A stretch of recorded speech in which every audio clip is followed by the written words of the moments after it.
भाइयों नमस्कार, मैं हूं सतीश मिश्र और आज हमारे साथ जो विभूति हैं श्री कृष्ण कुमार मिश्र चंचल जी हैं। आदरणीय चंचल जी प्रणाम।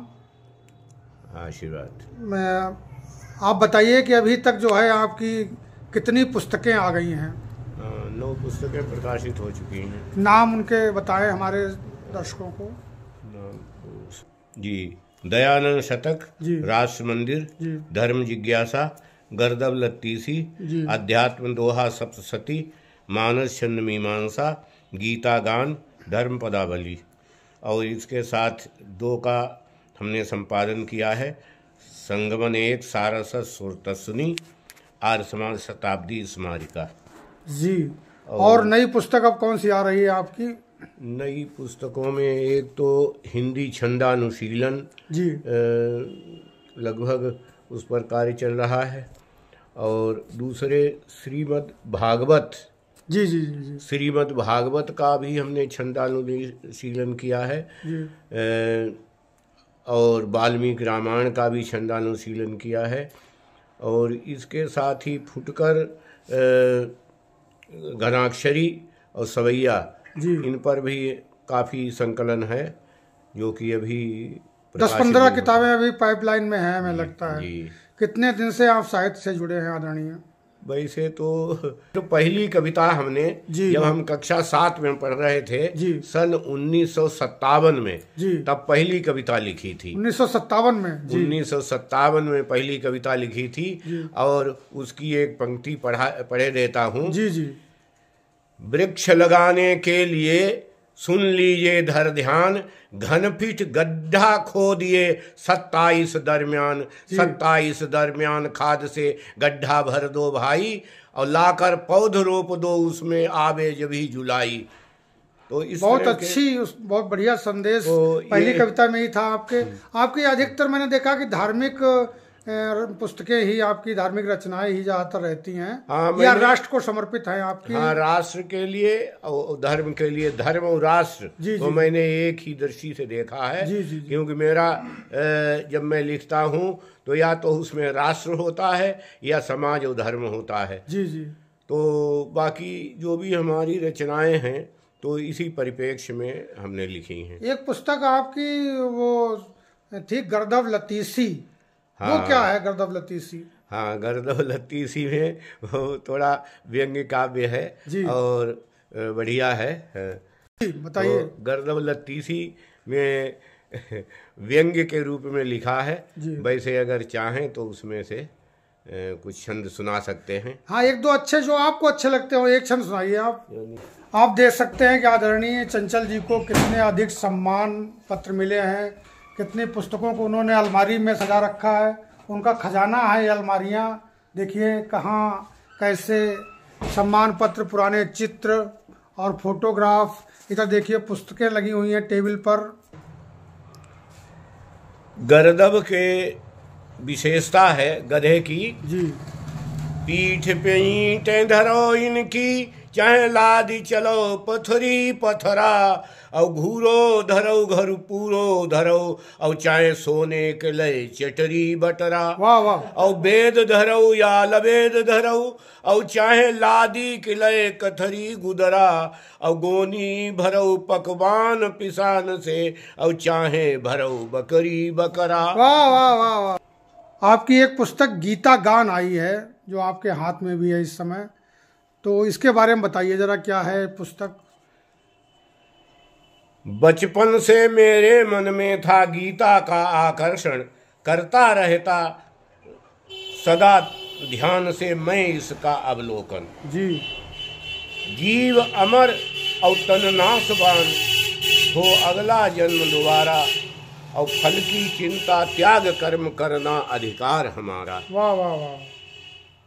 और हो अनन्य चिंतन प्रभु से हो भक्ति अनन्य हमारी, राग द्वेष मद मोह कोह तज और बने सदा अभिकारी, हिंसा तजे असत्य त्याग कर और सत्य धर्म चित लाएं, आस्तिक इंद्रिय जयी बने और हम ब्रह्मचर्य अपनाएं। त्याग मत करें फलासा त्याग त्याग कहलाए, और त्यागी वही सन्यासी और सच्चा भक्त कहा है। अभी आपकी जो नई पुस्तक आई है धर्म पदावली, इस पुस्तक के बारे में बताइए, क्या है यह पुस्तक? इस धर्म पदावली में बौद्ध धर्म के धर्म रक्षित जो आचार्य हुए हैं उन्होंने इस पर धम्म पद नाम का जो ग्रंथ लिखा है पाली भाषा में, धम्मपद। तो उस धम्मपद ग्रंथ का हमने हिंदी में काव्यानुवाद किया। पाली भाषा भी जानते हैं आप क्या? हाँ, पाली भाषा हमने हाई स्कूल में भी इस पर विशेष रूप से पढ़ी थी। हाई स्कूल में हमारा विषय रहा था पाली भाषा, और आचार्य और एमए में भी पाली भाषा को हमने विशेष रूप से पढ़ा। कितनी भाषाएं जानते हैं आप आचार्य? हिंदी, अंग्रेजी, संस्कृत, तीन का तो मैं विद्यार्थी रहा हूँ, और पाली है, बंगला है, और थोड़ा चलताऊ में पंजाबी भी सीखी थी। लेकिन मुख्य रूप से हिंदी, अंग्रेजी, संस्कृत, पाली, ये 4 भाषाओं के विषय में विशेष करके ज्ञान है। जी जी जी जी। क्योंकि 3 भाषाओं में मैंने 6 विषयों में मास्टर डिग्री हमारी है जी।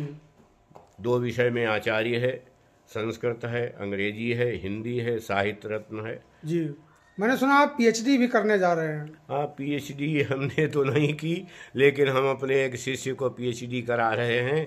क्योंकि नहीं, आपकी भी इच्छा है ना करने की? अभी हाँ, इच्छा तो हमारी है। कर सकते हैं, कोई बाधा नहीं है ना अभी इसमें? कर सकते हैं आप आराम से। हाँ, बिल्कुल कर सकते जी। कुछ सुनाइए पदावली, धर्म पदावली से आप सुना रहे थे कुछ। जी,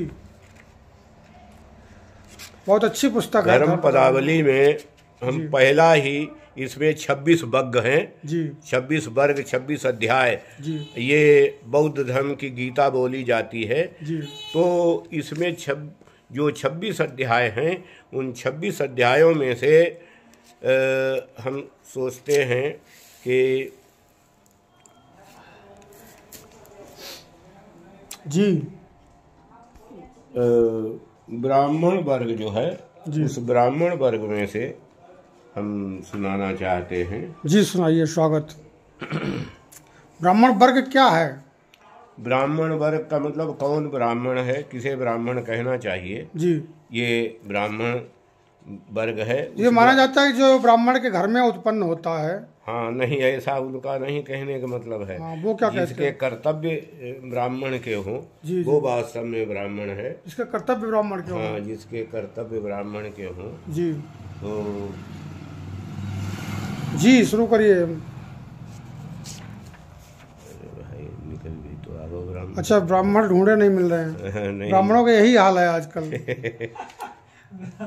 ब्राह्मण खोजने पड़ते हैं वाकई में। जी जी जी। लोग बौद्ध धर्म के बारे में कहते हैं कि उन्होंने किसी की निंदा की, कहीं कुछ किया है, लेकिन ब्राह्मण के विषय में उनके विचार जो हैं वो हमारे जो सनातन धर्म के विचार हैं वैसे ही विचार मिलते जुलते हैं। जी, सुनाइए आचार्य जी।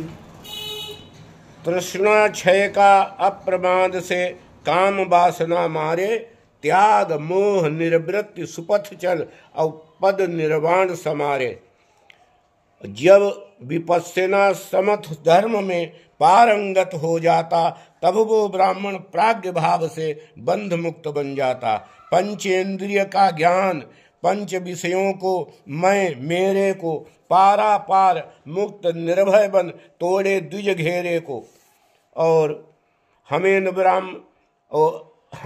ब्राह्मण को ब्राह्मण ना ब्राह्मण क्रोध उतारे, और जो मारे धिक्कार उसे धिक जो दुर्वचन उचारे। वाह वाह, बहुत सुंदर। और प्रिय पदार्थ को त्याग जीव हिंसा से चित्त हटाए, धन्य ब्राह्मण वृत्ति जिसे लख और दुख प्रशांत हो जाए।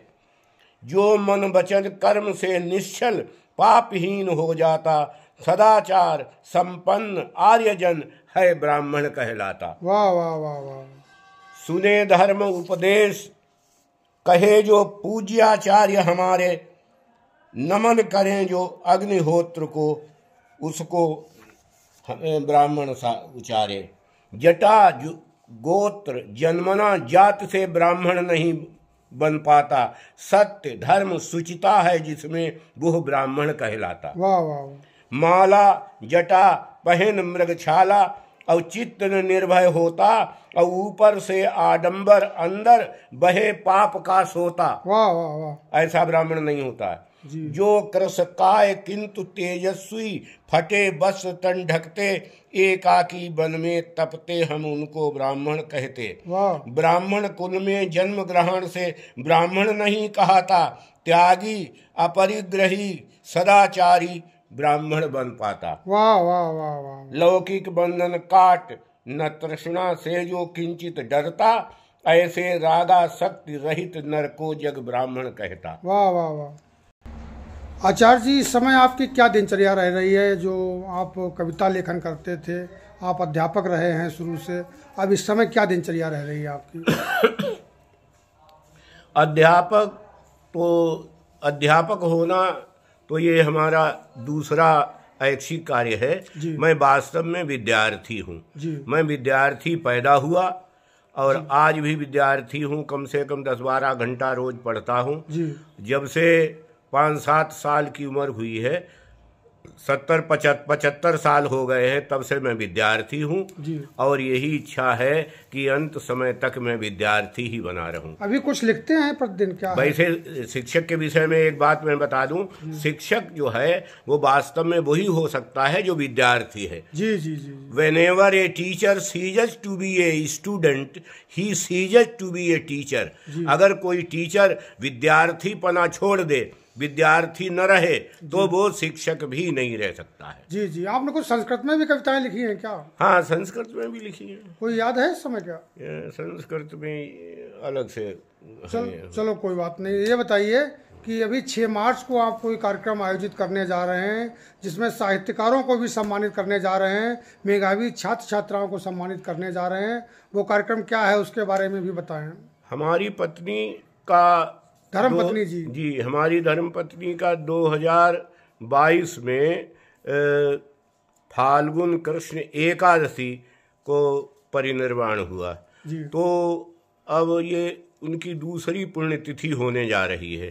तो उनकी दूसरी पुण्यतिथि में उनकी इच्छा के अनुसार, क्योंकि वो धार्मिक और वैदिक विचारधारा को मतलब स्वीकार किए हुए थी, तो अंत में भी उनकी इच्छा थी, तो उनके उसी उपलक्ष्य में हम एक प्रतिभा अलंकरण समारोह का आयोजन करने जा रहे हैं। क्योंकि वैसे तो उनका 27 फरवरी थी उनकी मृत्यु, लेकिन हम अपनी भारतीय संस्कृति के अनुसार एकादशी थी, तो उसी फाल्गुन कृष्ण एकादशी को ही उनकी पुण्यतिथि हम मनाते हैं और हमेशा मनाया करते रहेंगे। और उनकी तिथि को हम प्रतिभा अलंकरण के रूप में हमने स्वीकार किया है, क्योंकि वो स्वयं भी 2 विषयों की एमए थी और साहित्य विशारद। मुझसे जो है बरेली में मुलाकात हुई थी, आपने कराई थी, ध्यान है आपको? हाँ, सम्मान समारोह था। हाँ, सम्मान समारोह में वो भी सम्मानित हुई थी मेरे आपके साथ। सम्मान समारोह में उनका चित्र यहाँ रखा है। जी जी। तो वो सम्मान समारोह में गई थी। और इसके बाद गोला में भी जो ये लांगेस्ट कवि सम्मेलन हुआ था, उसमें भी उन्होंने काव्य पाठ किया था, यदि मैं बांसुरिया बन जाती। जी जी जी। उनकी बहुत बढ़िया, आपने वो छापा भी है गीता गान में? हाँ, गीता गान में वो मुझे ध्यान है, मैंने सब कुछ उसमें पढ़ा हुआ है वो किताब। तो जी, उसी उद्देश्य को लेकर के प्रतिभा अलंकरण का कार्यक्रम जो है हम कर रहे हैं। और उसमें हाई स्कूल से लगा करके स्नातक और स्नातकोत्तर और उसके उच्च जो हमारे प्रतिभाशाली लोग हैं, उनको हम पुरस्कृत करना करेंगे। साहित्यकारों को भी बुला रहे हैं। साहित्यकारों को, साहित्यकार भी हमारे बहुत बड़ा कार्यक्रम तो बहुत नहीं है, क्योंकि इस समय परीक्षाएं चल रही हैं। फिर भी हमारे खास कम से कम 10-20 हमारे कवि लोग जो हैं, प्रतिष्ठित लोग हमारे बीच में रहेंगे और हमारे छात्र हैं। तो ये आप जो अभी नए जो युवा साहित्यकार आ रहे हैं, उनके लिए क्या संदेश देना चाहेंगे? उनके लिए यही, पहली बात तो हम यही कहते हैं, फर्स्ट डिजर्व देन डिजायर। यदि हम कुछ प्राप्त करना चाहते हैं तो उसके लिए हमें पात्रता चाहिए, और पात्रता के लिए हमें अध्ययन करना है।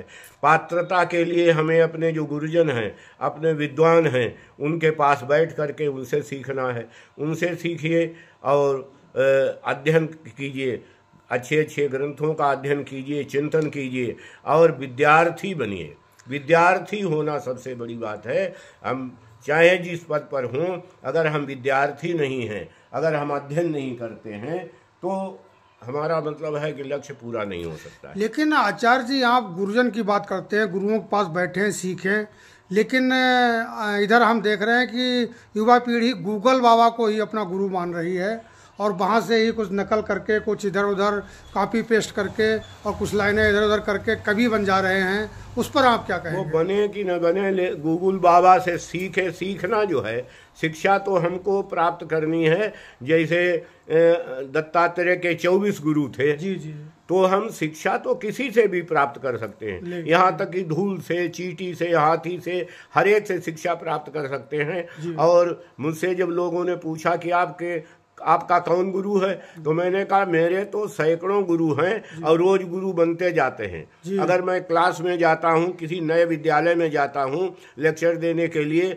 तो वहाँ भी मुझको गुरु मिल जाते हैं। तो इसलिए गुरु जो है, हम जिसको गुरु देख लें कि जिसके अंदर गुण है, उसको हम धारण कर लें, स्वीकार कर लें, तो उसको अपने जीवन में जरूर उतारें। अगर हम ये करेंगे, गुरु के प्रति अगर हमारे अंदर भावना नहीं है, पूज्य भावना नहीं है, तो फिर हम कुछ नहीं कर सकते हैं। क्या कुछ नए जो युवा पीढ़ी है, जो कवि और साहित्यकार भी बनना चाहते हैं, उनके लिए कोई अलग से पाठशाला नहीं होती है? क्या आपके पास कुछ अगर नए लोग आते हैं तो आप उनको शिक्षित करेंगे, कुछ शिक्षा देंगे? हमारे पास रोज कोई न कोई आ जाता है, और जो जिज्ञासु आ जाते हैं तो वो संतुष्ट होकर के ही जाते हैं। वो अपने पास जो भी पत्रम पुष्पम है, तो उनकी जिज्ञासा को शांत करने के लिए उसे हम प्रस्तुत करते हैं। आपका बहुत बहुत आभार आदरणीय। अभी हम बात कर रहे थे आदरणीय श्री कृष्ण कुमार चंचल जी से, जो बिलसंडा के निवासी हैं और बहुत बड़े वरिष्ठ साहित्यकार हैं। और आपने बताया कि भी 9 पुस्तकें आपकी आ गई हैं और कई पुस्तकें भी आने वाली भी हैं, और 6 मार्च को आप एक कार्यक्रम भी आयोजित कर रहे हैं। बहुत बहुत धन्यवाद आपका।